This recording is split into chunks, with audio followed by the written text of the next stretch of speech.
Ako po si Stephanie Agban, 29 years old at nakatira sa Imus City, Cavite. Sa pamilya namin, tatlo kaming magkakapatid. Ako yung panganay at yung magulang ko, isang driver yung tatay ko at tindera naman ng kantin yung nanay ko. Minsan, nung kabataan pa namin, madalas naglalako rin kami ng mga paninda ng mga kakanin sa palengke. Way back 2020, nung na-ospital yung nanay ko, nag-umpisa siya na magsuka-suka hanggang sa dinala namin sa ospital, nalaman namin na diabetes ang sakit niya. Ngayon, nagtuloy-tuloy yung pabalik-balik namin sa ospital, kaya kinailangan na naming magpursige na makahanap ng pwedeng pagkakitaan. Ngayon, nung madalas na siyang nasa ospital, bumagsak talaga yung katawan niya, pumayat siya, nanghina, hanggang sa dumating yung point na hindi na siya pwedeng iwan na mag-isa lang siya. Ako yung lagi niyang kasama. Yun nga, dumating din sa point na nakaalis yung mga kapatid ko, nakapag-abroad. Parang medyo gumaan yung mga gastusin dahil nakapag-abroad sila. Yung sa mga kapatid ko, nababayaran nila yung mga monthly dues namin, gano'n. Pero pagdating sa pagkain, tsaka minsan sa gamot, doon na nagkukulang.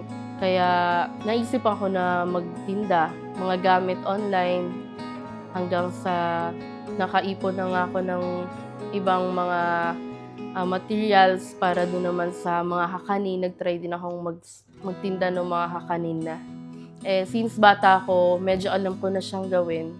Kaya nung nagkaroon ako ng kaunting puhunan, dahil dun sa online business ko, yung kagaya ng cassava cake, tinangkilik naman ng mga binebentahan ko sa palengke tsaka sa online. Ang ginawa ko, nagtinda ako sa jaggingan. Pupesto na ako doon ng mga alas 3 or alas 4 ng madaling araw. Pagdating ng alas 8 ng umaga, nauubos na yon. Dumating naman yung time na pinagbawal na magtinda dun sa pinupwestohan namin. Ang nangyari naman, yung tita ko, nagtitinda sila ng mga merienda. Nag-try ulit ako makilagay ng paninda dun sa tindahan nila. Lumago naman siya kasi umalis yung tita ko, so sa akin na naiwan yung tindahan.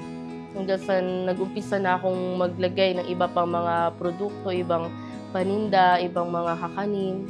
Doon na ako nag-try na maghanap ng pwedeng makakatulong. Akala ko dati hanggang lang ako, lako-lako lang sa palengke, gano'n. Nung nagkaroon ng pwesto, medyo lumakas pa yung namin, yung tindahan. Hanggang sa nagkaroon pa kami ng mga barbecue na sa gabi. Meron kaming paninda sa umaga, sa tanghali, tapos meron din sa gabi.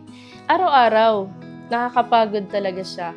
Kasi unang-una, nung ako pa lang, bukod sa pagod kasi iniisip ko rin yung magulang ko na kailangan kong alagaan dahil nga merong sakit. Hindi ko na lang din napapansin na nairaraos naman kahit papaan. Umasa ako sa magagawa ng Diyos kasi ang hirap dahil hindi ko alam kung paano pa mas may extend yung tulong ko sa magulang ko. Kasi minsan maliit lang din yung kinikita ko. Yun lang yung hilig ko sa Diyos. Sana hindi man kumita ng malaki, sana magtuloy-tuloy yung business ko kasi malaking bagay din na meron akong business. Kahit papaano, meron akong naatrasan pagka gipit. Marami akong bagay na ipinagpapasalamat sa Diyos. Unang-una, tuwing lalabas ako, minsan puyat, pagod, ang dami kong iniisip na problema, ganun. Pero sinasamahan pa rin ako, ramdam ko yung pag-iingat sa akin ng Diyos sa daan, pagpupunta ako ng palengke, tsaka pag-uuwi, tsaka sa buong maghapon. Sa mga kabataan na nakaranas ng kagaya ko na sitwasyon, huwag tayong susuko. Ang problema nandyan lang. May mga pagkukulang man tayo sa mga ilang bagay, pero hindi sapat na dahilan yon para sumuko tayo. Lagi nating tandaan na mayroong Diyos na laging gagabay sa atin.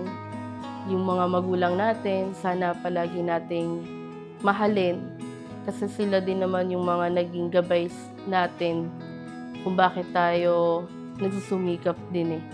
Sila yung naging inspirasyon ko din para magpatuloy din sa buhay. Kasi hindi naman nila ako pinabayaan lang din sa kung saan nung ako po ay bata rin. Ipagtiwala sa Diyos ang lahat ng ating ginagawa. Lakipan ng sipag at tiyaga, laban lang.